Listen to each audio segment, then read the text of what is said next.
సబ్బు నురగ కణం మిసిలి.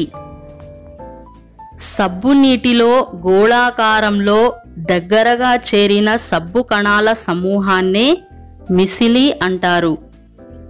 నీటిలో సబ్బు కరిగినప్పుడు ఒక కాంజికాబా అవలంబన ద్రావణం ఏర్పడుతుంది.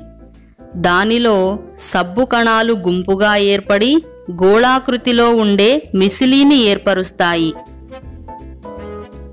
సబ్బు కణం ఒక ధ్రువ కొన లేదా హైడ్రోఫిలిక్ కొనను మరియు ఒక అధ్రువ కొన లేదా హైడ్రోఫోబిక్ కొనను కలిగి ఉంటుంది. హైడ్రోఫిలిక్ కొన నీటి వైపు ఆకర్షించబడుతుంది.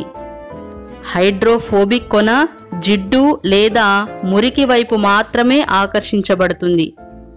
ఇది నీటి వైపు ఆకర్షించబడదు. నీటిలో సబ్బు కరిగినప్పుడు సబ్బు కణాల హైడ్రోఫోబిక్ కొనలు మురికికి అతుక్కుంటాయి.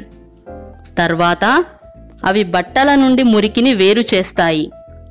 ఇప్పుడు మనం మురికిగా ఉన్న ఏదైనా బట్టను సబ్బు ద్రావణంలో వేసినప్పుడు అది ఎలా శుభ్రపడుతుందో తెలుసుకుందాం. మురికిగా ఉన్న బట్టను సబ్బు నీటి ద్రావణంలో వేస్తే హైడ్రోఫోబిక్ కొనలు మురికి లేదా జిడ్డు కణం వైపు కదులుతాయి. సబ్బు కణం హైడ్రోఫోబిక్ కొనలు జిడ్డు కణంతో అతుక్కుని దాన్ని వెలుపలికి తీయుటకు ప్రయత్నిస్తాయి. సబ్బు కణాలన్నీ జిడ్డు కణం చుట్టూ గుంపుగా చేరి జిడ్డు కణం కేంద్రంగా గల ఒక గుండ్రని నిర్మాణాన్ని ఏర్పరుస్తాయి.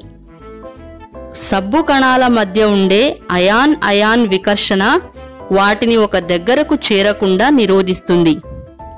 అందుకే నీటిలో ఉండే వేరువేరు మిసిలి కణాలు కలిసి ఒక దగ్గర చేరి అవక్షేపాన్ని ఏర్పరచవు. మురికి కణాలు సబ్బు నురగ కణాలతో చుట్టుముట్టి ఉంటాయి.